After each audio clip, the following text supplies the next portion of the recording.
नमस्कार। हेलो, कैसे हैं आप सब लोग। आज से हम अपना फ्रेश बैच स्टार्ट कर रहे हैं सीएस एग्जीक्यूटिव के लिए। CS executive group 1 paper number 4 that is costing and corporate accounting and financial management. आप अगर गौर से देखेंगे तो इस पेपर में दो तरह की बातें हैं, C A F M, where C A represent corporate accounting, C A represent corporate accounting and F M represent financial management. तो सब लोग तैयार हो जाओ, एकदम फ्रेश बैच की रिकॉर्डिंग हो रही है, एकदम प्रॉपर न्यू सिलेबस की तरह से। न्यू सिलेबस कौन सा साहब? न्यू सिलेबस 2023 में जो आईसीएसआई ने अगले 5 साल के लिए दिया था, ये उसके लिए रिकॉर्डिंग हो रही है। तो सब लोग तैयार हो जाओ और इस तरह से तैयार हो जाओ कि मैं कॉर्पोरेट अकाउंटिंग और फाइनेंशियल मैनेजमेंट को पढ़ना है। भाई साहब, कॉर्पोरेट अकाउंटिंग कितने मार्क्स के लिए पढ़नी है? 60 मार्क्स के लिए। फाइनेंशियल मैनेजमेंट कितने मार्क्स के लिए पढ़ना है? 40 मार्क्स के लिए। सर टोटल मिला के कितना हो जाएगा? सर 100 मार्क्स हो जाएगा। तो टोटल मिलाकर 100 मार्क्स के लिए हम तैयारी कर रहे हैं, CAFM की तैयारी कर रहे हैं। फ्रेश रिकॉर्डिंग है, फ्रेश बैच के लिए रिकॉर्ड की जा रही है। तो आप लोग एकदम तसल्ली से पहले फर्स्ट लेक्चर को फर्स्ट लेक्चर की तरह से देखते हैं, फिर इसके बाद में हम लोग स्टार्ट करेंगे अपना first part FM and second part corporate accounting. आप पूछेंगे सर कि एफएम में क्या क्या चीजें हम लोग पढ़ने वाले हैं, तो पहले मैं आपको बता देता हूं कुछ बातें जो इस सब्जेक्ट को लेकर कॉमन है। पहली बात इस सब्जेक्ट को लेकर कॉमन पता है क्या है? सबसे बढ़िया बात है इस सब्जेक्ट की कि इसमें सबके सब सब्जेक्टिव क्वेश्चन आएंगे, ऑब्जेक्टिव क्वेश्चन का नामो निशान हटा दिया गया है। इंस्टीट्यूट ने खुद बोल दिया है कि CAFM में किसी भी तरह का MCQ नहीं आएगा। पूरे का पूरा 100 नंबर का पेपर कैसा रहेगा? सब्जेक्टिव टाइप रहेगा, ऑब्जेक्टिव पेपर नहीं आएगा। दूसरे नंबर पे अगर बात करें इसकी, तो इसमें कौन कौन से चैप्टर्स हमें पढ़ने हैं इन 40 नंबर के लिए। तो आप देखिए 40 नंबर के लिए मैं आपके सामने पेपर की एक लिस्ट लाया हूं जिसमें लिख रखा है कि कौन कौन से चैप्टर्स हमें पढ़ने रहेंगे। तो देखना, सबसे पहले हम लोग पढ़ते हैं इंट्रोडक्शन। इंट्रोडक्शन में पढ़ते हैं कि फाइनेंशियल मैनेजमेंट क्या चीज है, why to manage finance, what is the meaning of financial management, all these things हम कब किस में पढ़ेंगे? इंट्रोडक्शन में। उसके बाद में आपका सेकंड नंबर पे आ जाता है टाइम वैल्यू ऑफ मनी। साहब what is the meaning of time value of money? Time value of money का मतलब होता है आज मैं आपको 100 रुपए दूंगा, आज से साल बर्बाद, आप मुझे कितने रुपए वापस देंगे? तो आपने कहा सर ब्याज पकड़ लो। मैंने कहा कितने ब्याज से वापस दोगे? बोले आज 100 रुपए दे दो, एक साल बाद आपको 110 रुपए देंगे। हम लोग एफडी कराते हैं, आज हमने 1 लाख रुपए की एफडी कराई, साल भर में वो 1 लाख रुपए की एफडी 1,08,000 रुपए बन जाती है। That is time value of money. आज जो 1 लाख रुपए, साल भर बाद उसकी वैल्यू 8% की रेट से 1,08,000 रुपए हो जाएगी। This is called as time value of money. Second thing आपसे पूछा जाए कि और क्या होता है टाइम वैल्यू ऑफ मनी, तो आपने अपने पेरेंट्स से, ग्रैंड पेरेंट्स से सुना होगा कि आज से 15 साल पहले, 20 साल पहले घी के भाव 200 रुपए किलो थे और आज घी के भाव 500 रुपए किलो है। आज से 15 साल पहले, 20 साल पहले गोल्ड 2001 के भाव बता रहा हूं एकदम फैक्ट के साथ में, 5,000 रुपए तोला था। एक तोला गोल्ड का रेट 5,000 से 5,500 के बीच था। आज की रेट अगर देखा जाए तो मेरे हिसाब से 60, 70, 80 तक पहुंच गया है। तो मेरा कहने का मतलब ये हुआ कि गोल्ड तब 5 का था, अब 80 का हो गया। What is this? ये टाइम वैल्यू ऑफ मनी के हिसाब से रेट्स भी चेंज होते रहे। तो कहने का मतलब हो गया कि there are huge amount of things in time value of money which we are going to discuss along with capital budgeting. हम अपने लेक्चर्स में टाइम वैल्यू ऑफ मनी को किसके साथ पढ़ेंगे?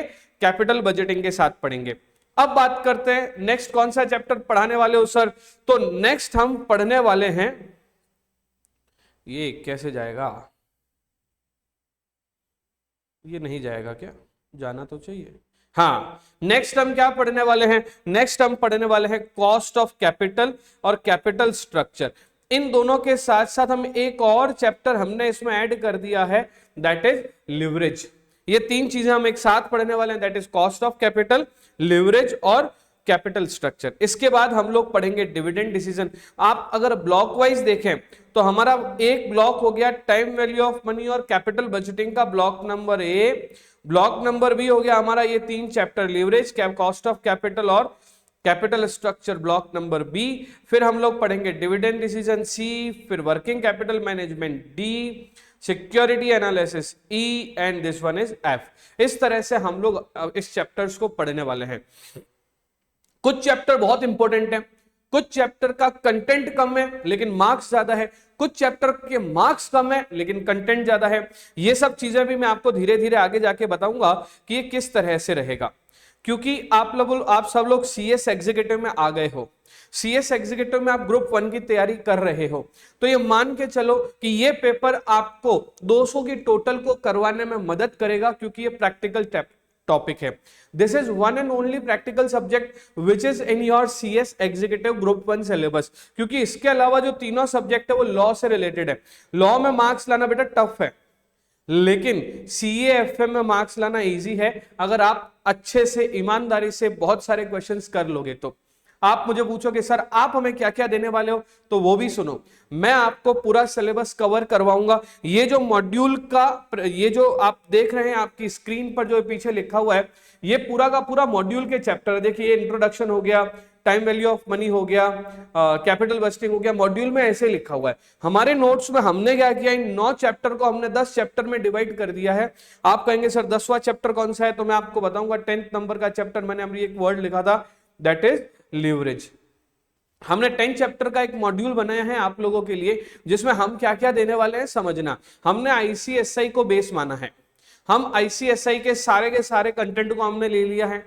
आपके इंस्टीट्यूट के कंटेंट को लेने के बाद हमने इंस्टीट्यूट के स्टडी मटेरियल के क्वेश्चन ले लिए हैं। हमने उसके अलावा एक और शीट तैयार करी है जिसमें सिर्फ और सिर्फ पास्ट अटेम्प्ट क्वेश्चन है। और मजा तब आए आपको जब पास्ट अटेम्प्ट क्वेश्चन के भी आपके पास में क्या हो, आंसर शीट के साथ हो। Past attempt question answer, past attempt question answer, कुछ भी नहीं करना है। पहले ऐसे हाथ रख के पास्ट अटेम्प्ट क्वेश्चन पढ़ना है, अपने आप सॉल्व करना है। उसको मैच करने के लिए वहां पे आपके, ऑल्दो हम वो वाले क्वेश्चन क्लास के साथ साथ भी करेंगे, हम करेंगे, वो एक अलग बात है, और उसका सॉल्यूशन मैंने दे रखा है, वो एक अलग बात है। स्टडी मटेरियल में सॉल्व क्वेश्चन है, यहाँ पे मैंने उसको अनसॉल्व करके रखा है, वो भी सारे क्वेश्चन मैं आपके हाथ से यहाँ पे सॉल्व करवाऊंगा। तो what we are going to do is all kind of questions which are given in study material. Also what we will give all kind of question which are covered by past attempt questions. sir past attempt में तो MCQ था, आप कहां से लाए past attempt question?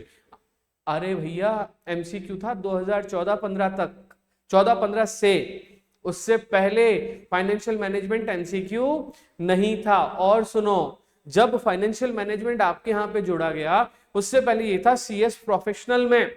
तो जो CS professional में इंस्टीट्यूट ने जो पूछे थे वो क्वेश्चन भी मैंने ले लिए, और 2014 से पहले वाले क्वेश्चन भी मैंने ले लिए। तो आपको देख के मजा तब आएगा जब 2014 से पहले वाले क्वेश्चन भी हमारे पास होंगे, पास्ट 10 क्वेश्चन भी हमारे पास होंगे, सारे क्वेश्चन ऐड करके एक ऐसी बुकलेट बना दी, ऐसी शीट बना दी कि आपके लिए ब्रह्मास्त्र का काम करेगी, आपके लिए रामबाण का काम करेगी। एक गोली गिटकी और पास। और वो गोली क्या होगी? सबसे पहले आपको कॉर्पोरेट अकाउंटिंग फाइनेंशियल मैनेजमेंट के मेरे वीडियोस देखने होंगे। वीडियोस में मैंने स्टडी मटेरियल के क्वेश्चन कुछ सॉल्व कराए, कुछ होमवर्क के लिए दिए, जो एक जैसे होते हैं वो होमवर्क के लिए दे दिए। पास्ट अटेम्प्ट क्वेश्चन में ऑलमोस्ट सॉल्व करवा दूंगा। सब कुछ अगर आप देख लेंगे तो आपके लिए बड़ा ही इजी हो जाएगा। Is that clear with everyone?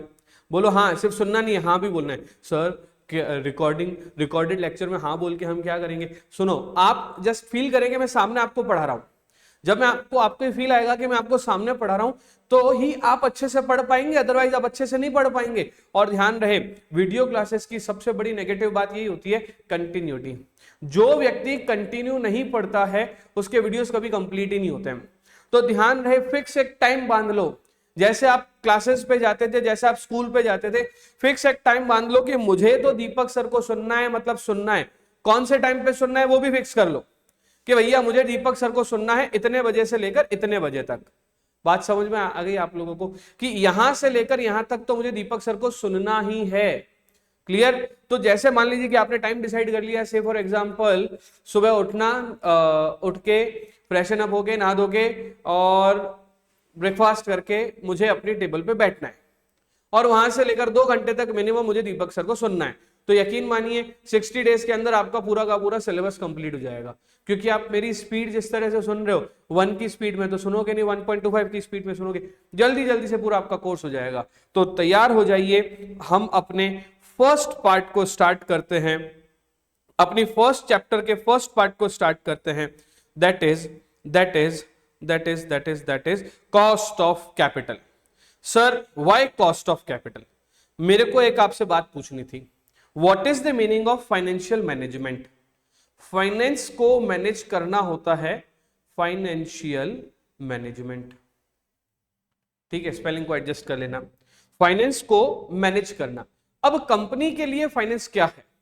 Company के लिए जो बाजार से पैसा लिया जाता है वो वो फाइनेंस है। मतलब क्या? जैसे एक कंपनी मार्केट से पैसा लेगी तो कहां से लेगी?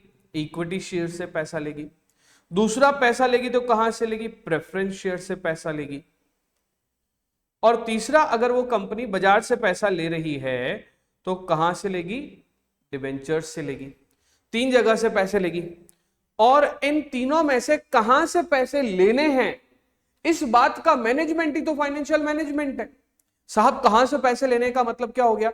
कहां से पैसे लेने का मतलब, जैसे मेरी कंपनी है, मेरी कंपनी मार्केट से पैसा लेना चाह रही है, तो अगर मैं अपने शेयर्स इश्यू कर रहा हूं और लोगों को ओनर बना रहा हूं, क्या वो ओनर बनाना ठीक है या गलत है? दूसरे नंबर पे, अगर मैं ओनर नहीं बनाना चाहता तो क्या मैं प्रेफरेंस शेयर इश्यू कर दूं? इज दैट ओके और नॉट ओके? थर्ड नंबर पे, क्या मुझे डिबेंचर इश्यू करने चाहिए कि नहीं इश्यू करने चाहिए? तो इन तीनों का जो डिसीजन लेना होता है, ये डिसीजन लेना ही तो बेटा फाइनेंशियल मैनेजमेंट का डिसीजन होता है। और ये डिसीजन लेने के लिए मैं आपको 3 चैप्टर पढ़ाने वाला हूं। First chapter cost of capital, जो आपका ये वाला चैप्टर है। सेकेंड चैप्टर में जो आपको पढ़ाने वाला हूं वो है कैपिटल स्ट्रक्चर। क्या पढ़ाने वाला हूं? Capital structure.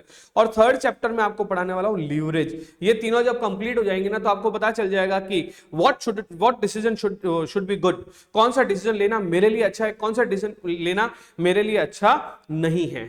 Okay, move on, आगे बढ़े। ठीक है, आगे बढ़ते हैं। तो मेरी बात सुनो, हम क्या पढ़ रहे हैं? Financial management. हम क्या पढ़ रहे हैं? Financial management. पहला चैप्टर कौन सा है? Cost of capital. और कॉस्ट ऑफ कैपिटल में क्या पढ़ने वाले हैं हम लोग? ये डिसीजन लेंगे कि मार्केट से पैसा उठाना है तो इन तीनों में से कैसे उठाया जाए। अब मैं इसी बात को थोड़ा सा सरल शब्दों में आपको समझाता हूं। आपने एक कंपनी स्टार्ट करी, राइट? कंपनी स्टार्ट करी, स्टार्टअप स्टार्ट किया, जो भी फंडिंग्स वगैरह आ गई, पैसे वैसे आ गए। अब आपको सोचना है कि मुझे और एक्सपांशन करना है, मुझे और एक्सपांशन करना है। आपको 3 ऑप्शन दिए गए। पहला ऑप्शन क्या? पहला ऑप्शन कि आप इक्विटी शेयर इश्यू कर लो। क्या इश्यू कर लो? Equity share. थोड़ा सा कैमरे के अंदर आ जाता हूं। इक्विटी शेयर इश्यू कर लो। दूसरे नंबर पे क्या इश्यू कर लो? इक्विटी शेयर के बाद प्रेफरेंस शेयर इश्यू कर लो। और तीसरे नंबर पे डिबेंचर्स इश्यू कर लो। या तो आप क्या इश्यू करोगे? इक्विटी शेयर, या तो आप क्या इश्यू करोगे? प्रेफरेंस शेयर, या तो आप क्या इश्यू करोगे? डिबेंचर। सर हम तो जिंदगी में ये नाम भी पहली बार सुन रहे, पहले इसके बारे में बताओ। जब भी कभी कोई कंपनी मार्केट से पैसा उठाती है, बाजार से पैसा उठाती है, तो पब्लिक इश्यू लाती है। पब्लिक को बोलती है कि आप हमारे शेयर्स परचेस कर लो। जो लोग कंपनी के शेयर्स परचेस करते हैं वो कंपनी के इक्विटी शेयर होल्डर बन जाते हैं, और अकाउंट्स की लैंग्वेज में, फाइनेंस की लैंग्वेज में उनको कंपनी का ओनर कहा जाता है। कंपनी साल खत्म होने पर जो प्रॉफिट बनता है, उस प्रॉफिट का एक हिस्सा उसको डिविडेंड के रूप में बांट देती है। जिसका जितना हिस्सा होता है उसका उतना डिविडेंड उनको मिल जाता है। This is equity share. तो इक्विटी शेयर होल्डर कौन हो गए? कंपनी के मालिक। उसके अलावा कंपनी के मालिकों को कंपनी डिविडेंड देती है, डिवाइड द एंड में जो प्रॉफिट बच गया वो शेयर होल्डर्स में बांट दो डिविडेंड के रूप में। फिर प्रेफरेंस। प्रेफरेंस शेयर में डिविडेंड की वैल्यू फिक्स होती है। से फॉर एग्जांपल 10% डिविडेंड है। 1 लाख रुपए के प्रेफरेंस शेयर किसी भी व्यक्ति ने कंपनी के खरीदे, मतलब उसने कंपनी को 1 लाख दिए, कंपनी ने उस व्यक्ति को प्रेफरेंस शेयर दे दिए, राइट? तो वो व्यक्ति बन गया preference share holder. Preference share holder को कंपनी फिक्स रेट पर डिविडेंड देती है। थर्ड नंबर पे आ गया डिबेंचर। डिबेंचर का मतलब होता है कि एक तरह से लोन। कंपनी अपना लोन जब लेती है, कंपनी अपना क्या लेती है? लोन। जैसे मान लीजिए व्यक्ति है, इसका नाम है ऋतिक। क्या नाम है इसका? ऋतिक। ऋतिक ने कंपनी को लोन दिया। Loan given to company. किसने लोन दिया है? ऋतिक ने। किसको लोन दिया है? कंपनी को। कितने का लोन दिया ऋतिक ने? 10 लाख रुपए का। ठीक है, किस रेट से दिया है? At the rate of 10%। तो अभी क्या हुआ, ऋतिक ने कंपनी को लोन दे दिया, 1 लाख का लोन, 10 लाख का लोन दे दिया। कंपनी ऋतिक को हर साल इंटरेस्ट देगी, दैट इज कितने रुपए? 1 lakh rupees, 1 lakh rupees, and that also per year. हर साल 1 लाख रुपए का इंटरेस्ट डिबेंचर के बदले में कंपनी ऋतिक को देगी। This is debentures. अभी डिबेंचर्स के ऊपर डिनोमिनेशन होता है 10%, 8%, 12%। तो अब कंपनी के पास में ऑप्शन है, या तो इक्विटी से पैसा ले ले, प्रेफरेंस से ले ले, या फिर लोन से ले ले। जो कंपनी को ठीक लगेगा वैसे कंपनी पैसे लेगी, जैसा कंपनी को ठीक लगेगा वैसा कंपनी पैसा मार्केट से ले लेगी। अब एज ए लेमैन क्या ठीक है? ओनर बनाना ठीक है या ओनर ना बनाना ठीक है? ओनर बनाएंगे तो इक्विटी देना पड़ेगा, लोन लेंगे तो डिवेंचर देना पड़ेगा, बीच का है प्रेफरेंस शेयर जो लोन जैसा है बट ओनरशिप भी नहीं, बट शेयर से। तो भैया व्हाट ऑप्शन इज गुड, ये मुझे भी नहीं पता, ये आपको भी नहीं पता। ये कब पता चलेगा? जब हम ये पूरा का पूरा चैप्टर कंप्लीट पढ़ लेंगे।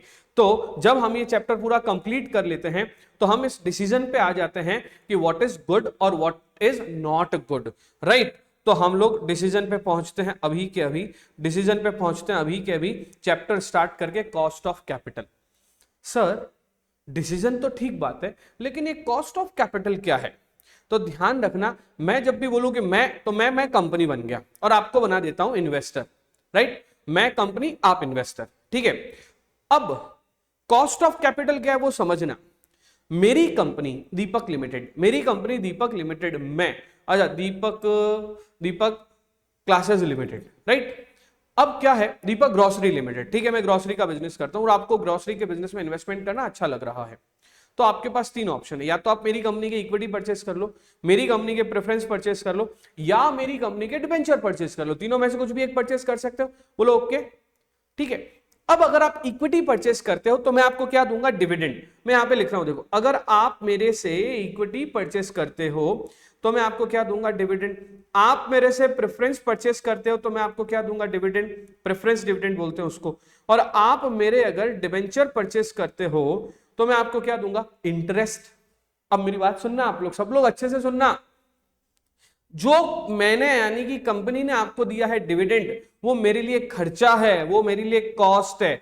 तो कंपनी ने आपको जो डिविडेंड दिया है कंपनी के लिए, वो कॉस्ट है। तो this is called as cost of equity capital. इसे हम लोग क्या बोलेंगे? Cost of equity capital. अभी प्रेफरेंस दिया है, मान लीजिए कि आपने मुझे 1 लाख रुपए दिए और मैंने आपको प्रेफरेंस शेयर दिए हैं, राइट। अब मुझे आपको क्या देना रहेगा? डिविडेंड देना रहेगा प्रेफरेंस शेयर पे। तो डिविडेंड का जो कंपनी खर्चा कर रही है आपके लिए, that will be treated as cost of preference dividend, and the last but not least, जो आपने मेरे से डिबेंचर परचेस किए हैं, मुझे पैसा दिया है, लोन दिया है, मैं आपको हर साल इंटरेस्ट दे रहा हूं, तो मैं यानी कि कंपनी आपको क्या दे रही है? इंटरेस्ट। तो इंटरेस्ट का खर्चा कॉस्ट ऑफ नो, ये जो प्रेफरेंस शेयर लिखना है इसको ना, प्रेफरेंस डिविडेंड नहीं, प्रेफरेंस शेयर, फ्लो में गलतियां हो जाती है ना। कॉस्ट ऑफ डिबेंचर कैपिटल, तो इसे क्या बोलेंगे? केई। इसे क्या बोलेंगे? केपी। इसे क्या बोलेंगे? केडी। यानी कि जब कभी इक्विटी के बदले में मैं आपको डिविडेंड दे रहा हूं तो जो खर्चा मैंने किया है उसे केई बोलेंगे।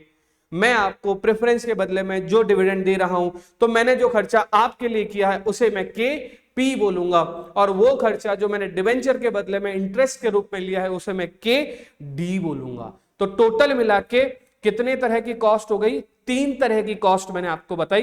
Cost of equity capital is dividend, के ई। कॉस्ट ऑफ प्रेफरेंस कैपिटल, के P. Cost of debenture capital, के डी, राइट। और इन्हीं तीनों को कैलकुलेट करना हम इस चैप्टर में सीखने वाले हैं। तो कैन वी स्टार्ट नाउ? जय माता दी, जय हिंदुस्तान, जय श्री राम। भगवान का नाम लेकर हम अपना first part, that is cost of capital, start करते हैं। कॉस्ट ऑफ कैपिटल क्या है? कॉस्ट ऑफ कैपिटल वो रिक्वायर्ड रेट ऑफ रिटर्न है। कॉस्ट ऑफ कैपिटल वो रिक्वायर्ड रेट ऑफ रिटर्न है जो कि इन्वेस्टमेंट पर दिया जा रहा है, आपको दिया जा रहा है। मैं आपको दे रहा हूं, आपको जो मिल रहा है वो कॉस्ट ऑफ कैपिटल, मैं जो खर्चा कर रहा हूं वो कॉस्ट ऑफ कैपिटल।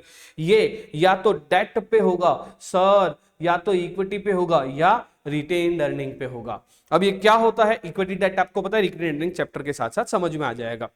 अब हर व्यक्ति का अपना अपना एक एक्सपेक्टेशन होता है, कोई ज्यादा कमाना चाहता है, कोई कम कमाना चाहता है, कोई रिस्क फ्री रहना चाहता है, कोई रिस्क लेना चाहता है। अगर रिस्क फ्री रिटर्न है, रिस्क फ्री रिटर्न आप चाहते हो तो डिबेंचर ले लो साहब, क्योंकि डिबेंचर पे इंटरेस्ट तो देना ही पड़ेगा। प्रेफरेंस शेयर भी ले सकते हो, वो भी रिस्क फ्री है। सबसे कम रिस्क वाला कौन सा, डिबेंचर, क्योंकि उसमें इंटरेस्ट फिक्स है, उतना ही मिलेगा। प्रेफरेंस शेयर में शेयर का फील आ जाता है, बट उसमें भी डिविडेंड फिक्स है, उतना ही मिलेगा। लेकिन सबसे ज्यादा रिस्की कौन है, इक्विटी। अब कंपनी ने लाखों रुपए कमा लिए तो कंपनी डिविडेंड भी लाखों का बांटेगी, और कंपनी ने हजारों रुपए कमाए तो कंपनी डिविडेंड भी हजारों का बांटेगी इक्विटी का। तो इक्विटी में रिस्क भी है और गेन भी है। तो एक फ्रेज है फाइनेंशियल मैनेजमेंट में, no risk no gain, high risk high gain, है ना। और आपने अगर स्कैम 92 सुन रखी है तो देख रखी है, अगर आपने स्कैम 92, अगर आपने स्कैम 1992 नहीं देखी है तो ध्यान रहे, फाइनेंशियल मैनेजमेंट पढ़ते पढ़ते आपको खुद को फील आ जाएगा कि ये देखना चाहिए, क्योंकि इसमें शेयर्स की बहुत सारी बातें हो रही है और वो पूरा शेयर होल्डर का स्कैम है। हर्षद मेहता स्कैम के ऊपर एक वेब सीरीज बन रखी है, वहां पे एक फ्रेज है, वो लाइन बोलता है, रिस्क है तो इश्क है, राइट। तो हम लोग इसको आगे देखते रहेंगे, समझना। If a firm fails to earn return on expected rate, the market value of shares will fall. It will result into the reduction of overall wealth of shareholder. इन्होंने कहा कि अब जैसे मान लीजिए कि मेरी कंपनी है, राइट, मेरी कंपनी है, वो एक्सपेक्टेड रेट ऑफ पैसा नहीं कमा पा रही, तो आपको कैसे देगी, और आपको पैसा नहीं मिलेगा तो शेयर के भाव कैसे बढ़ेंगे। तो इन्होंने कहा कि कंपनी को उतना कमाना जरूरी है, कंपनी को उतना कमाना जरूरी है कि कंपनी आपको भी पैसा पहुंचा दे और कंपनी के पास में भी रिजर्व रह जाए। उसके बाद में इन्होंने बोला कि choice of finances make cost of capital a crucial variable for every company as it will determine its capital structure. Question arise होता है, साहब पैसे देवें कैसे, किसको पैसे देवें, क्या पैसे देवें, कौन से वाले में से पैसे देवें, इक्विटी में से देवें कि प्रेफरेंस में देवें कि डिबेंचर में देवें। अरे भैया यही डिसीजन तो हमें लेना है कॉस्ट ऑफ कैपिटल के बाद। हम पहले पढ़ेंगे कॉस्ट ऑफ कैपिटल, फिर पढ़ेंगे कैपिटल स्ट्रक्चर, और इसके साथ हम डिसीजन ले लेंगे कि which way is best to invest, which way is best to invest. और सुनना, हम सिर्फ which way is best to invest नहीं पढ़ेंगे, हम कंपनी की साइड से भी पढ़ेंगे कि कंपनी को कहां से पैसा लेना चाहिए। आप दोनों साइड से समझोगे। Being a financial manager, it is your own responsibility to give a proper advice. और you know what, financial management का ये वाला चैप्टर और अगला चैप्टर और उसके अगला चैप्टर, उसके अगला चैप्टर, सारे के सारे चैप्टर डिसीजन मेकिंग पर है। आपको डिसीजन लेके बताना होगा कि कौन सी जगह पे इन्वेस्ट करना ज्यादा बेटर है, राइट है। तो अब क्वेश्चन राइज होता है कि इसका फायदे क्या क्या हैं, इस कॉन्सेप्ट के फायदे क्या क्या हैं। भाई साहब एक बात मैं आपसे पूछना चाहता हूं, क्या कॉस्ट ऑफ कैपिटल पढ़ लिया क्या? जब तक आपने कॉस्ट ऑफ कैपिटल पढ़ा ही नहीं है तो फायदे कैसे पता चलेंगे। बट फिर भी क्योंकि यहां पर है तो एक बार हम रीड मार लेते हैं, पूरा चैप्टर खत्म होने के बाद हम वापस से बैक पे जाके जब थ्योरी पढ़ते हैं ना, हमें आराम से समझ में आती है। अभी तो आपको कॉस्ट ऑफ कैपिटल भी ढंग से नहीं पता है, बट आपको ये तो पता चल गया ना कि कैपिटल स्ट्रक्चर डिसाइड करने के लिए कि पैसा लेना कहां से, इक्विटी से कि डिबेंचर से, ये डिसाइड करने के लिए कॉस्ट ऑफ कैपिटल चैप्टर काम का है। तो फर्स्ट है ऑप्टिमल कैपिटल स्ट्रक्चर के बारे में जानकारी मिलती है। ऑप्टिमल कैपिटल स्ट्रक्चर के बारे में जानकारी मिलती है, डिजाइन कर पाते हैं कि what is good for the company. फिर helpful in evaluation of expansion project. अभी मैंने आपको कहा कि आपका आईपीओ वगैरह आ गया है, आपकी कंपनी ऑलरेडी बिल्डअप है, अब मार्केट से जो पैसा लेना है वो कैसे लिया जाए। तो एक्सपेंशन प्रोजेक्ट को इवैल्यूएट करने के लिए भी ये आपके काम का है। इसके अलावा नेशनल रिसोर्सेज को अलोकेट करना, उसके अलावा financial performance of the top management को इवैल्यूएट करना, है ना, और डिविडेंड डिसीजन, कितना डिविडेंड कितना देना है, कितना लेना, ये सारी बातें वैसे मैं आपको पहले भी कह चुका हूं। ये वाला टॉपिक पूरा तो आपको तब समझ आएगा जब आपका पूरा चैप्टर हो जाएगा। तो इसके लिए अभी मैंने एक बार ओवरव्यू ले लिया है और हम आगे बढ़ जाते हैं। कौन कौन से फैक्टर डिसाइड करेंगे कि कॉस्ट ऑफ कैपिटल कैसी रहेगी, कौन कौन से वो फैक्टर्स हैं जो डिसाइड करेंगे कि हमारी कैपिटल स्ट्रक्चर कैसी रहेगी। तो सबसे पहले सुनना, हमारी जनरल इकोनॉमिक कंडीशन। हमारी मार्केट कंडीशन, हमारा ऑपरेटिंग एंड फाइनेंशियल डिसीजन और हमारे अमाउंट ऑफ फाइनेंसिंग, इन चारों फैक्टर के आधार पर हम डिसाइड करेंगे कि हमारा डिसीजन मेकिंग क्या रहेगा। इक्विटी में लेना है इन्वेस्टमेंट, डिवेंचर में इन्वेस्टमेंट लेना है कि प्रेफरेंस में इन्वेस्टमेंट लेना है। अब आप एक बात बताओ, अगर आपकी ऑलरेडी इकोनॉमिक कंडीशन ऐसी है कि आपके ऊपर कोटक महिंद्रा बैंक का 2 करोड़ का लोन चल रहा है, आईसीआईसीआई बैंक का आपके ऊपर 2.5 करोड़ का लोन चल रहा है, ऑलरेडी आप 4.5 करोड़ डेप्ट पे हैं, और अगर आप मार्केट से डिवेंचर ले रहे हैं तो उनको तो आप ब्याज दे ही रहे हैं, उनको ब्याज देने के अलावा और आपको ब्याज देना पड़ेगा। तो आप बताओ डिवेंचर इश्यू करना ज्यादा बेटर है कि equity? Equity, because you are already having loans, तो बेटर क्या है? इक्विटी इश्यू करना। तो पहले आपको अपनी जनरल इकोनॉमिक कंडीशन देखनी होगी कि आपके ऊपर लोन ज्यादा है या आपके शेयर्स ऑलरेडी हैं या आपके पास ऑलरेडी रिजर्व है या नहीं है। ये सब चीजें देखने के बाद में आप डिसाइड करोगे कि डिवेंचर इश्यू किए जाएं, कि प्रेफरेंस शेयर इश्यू किए जाएं, कि इक्विटी शेयर इश्यू किए जाएं। ओके, इसके बाद में देखना होता है मार्केट कंडीशन कि ओवरऑल मार्केट की अभी क्या कंडीशन चल रही है, मार्केट अभी कैसा है। इक्विटी आज की तारीख में जब से मोदी जी प्राइम मिनिस्टर बने तो मार्केट एकदम शूट अप ही रहता है, बहुत कम टाइम आता है ऐसे डाउन जाता है ना। इलेक्शन हुए, मोदी जी जीते, मार्केट अप, बजट आया, मार्केट डाउन, क्योंकि एक अपेक्षा होती कि मोदी जी आया मार्केट अप जाएगा, लेकिन इलेक्शन वो बजट आया, कुछ ऐसा खास मिला नहीं, मार्केट डाउन। अगला बजट आया, मोदी जी को पता चला मार्केट डाउन जा रहा है, अच्छी अच्छी कंपनीज कोल गेल भेल यहाँ पे इन्वेस्टमेंट वगैरह सेट करके और यहाँ के लिए अनाउंसमेंट कर दिया, मार्केट अप। तो कहने का मतलब है कि मार्केट की कंडीशन के ऊपर डिसाइड करेंगे कि whether to invest in equity और whether to invest in debenture, whether to take investment from, क्योंकि आपको कंपनी के तौर पे सोचना है, इन्वेस्टर के तौर पे नहीं सोचना है। फिर ऑपरेटिंग एंड फाइनेंशियल डिसीजन क्या रहेगा, बिजनेस कैसे चलेगा, किस तरह से हमें पैसे चाहिए, कितने पैसे चाहिए, वापस कब तक चुका पाएंगे, and the last but not least amount of financing. इन सब के आधार पर डिसीजन लिया जाएगा कि KD issue, KD, KE, KP या केआर और KL, cost of equity, cost of preference, cost of debenture, cost of retained earning, cost of loan, इनमें से हम कहां इन्वेस्ट करें या इनमें से कौन सा वाला कॉम्बिनेशन हम लोग बनाएं कि कंपनी को नुकसान ना हो। ये सब चीजें देखने के बाद हम आ जाते हैं अपने मेन टॉपिक पे, that is practical questions. Practical questions तो समझिए क्या क्या प्रैक्टिकल क्वेश्चंस किस तरह के हमें पढ़ने हैं। बेसिकली हमें पढ़ना है cost of capital. Cost of capital में हमें पढ़ना है बेसिकली 4 तरह की कॉस्ट। कितने तरह की कॉस्ट? 4 तरह की। डिवेंचर की कैपिटल को बोलेंगे केडी, प्रेफरेंस की कैपिटल को बोलेंगे केपी, इक्विटी की कैपिटल को बोलेंगे केई, अगर लोन ही ले रहे हैं डायरेक्टली बैंक से तो उसको बोलेंगे केएल, और इन सब के अलावा इससे लिंक्ड होगा एक K R, that is cost of retained earning. और ये सब मैं आपको बताऊंगा, यकीन मानिए, नेक्स्ट लेक्चर में। Thank you so much.